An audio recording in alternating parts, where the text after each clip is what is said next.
Madam President, I associate myself with the words of Minister Kuleba of Ukraine and my colleagues from the European Union. But I am amazed at the tone and the content of the presentation by the Russian ambassador. And I thought I could be useful by correcting the record. Ambassador Nebendia has called Kiev the clients of the West. Actually, Kiev is fighting to be independent of anybody. He calls them a criminal Kiev regime. In fact, Ukraine has a democratically elected government.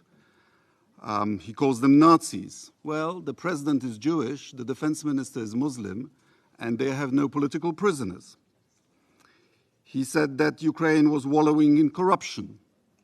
Well, Alexei Navalny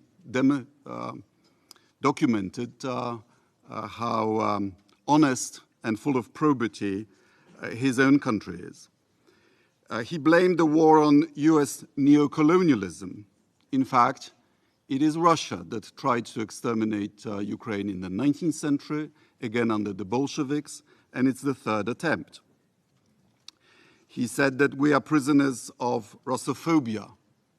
Phobia means irrational fear. Yet we are being threatened almost every day by the former president of Russia and by Putin propagandists with nuclear annihilation. I put to you that it's not irrational. When Russia threatens us, we trust it. He said that we are denying Russia's security interests. Not true. We've only started rearming ourselves when Russia started invading her neighbors. He even said that Poland attacked Russia during World War II.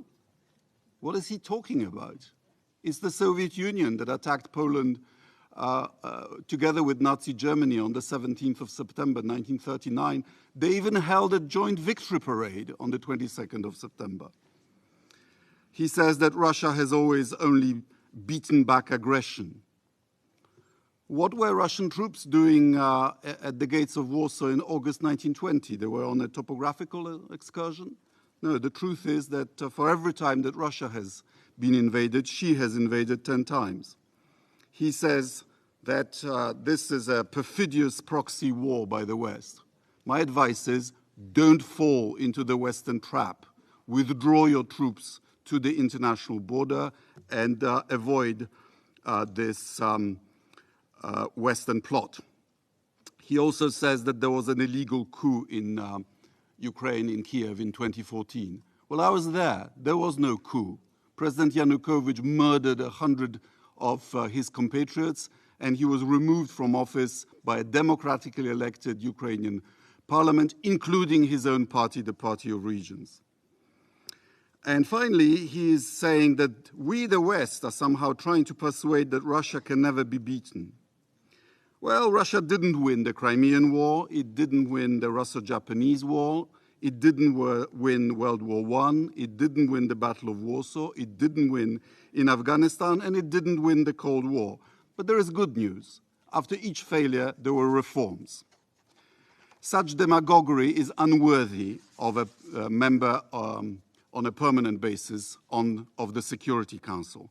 But what the ambassador has achieved is to remind us why we resisted Soviet domination and what Ukraine is resisting now. They failed to subjugate us then, they'll fail to subjugate Ukraine and us now. Thank you very much.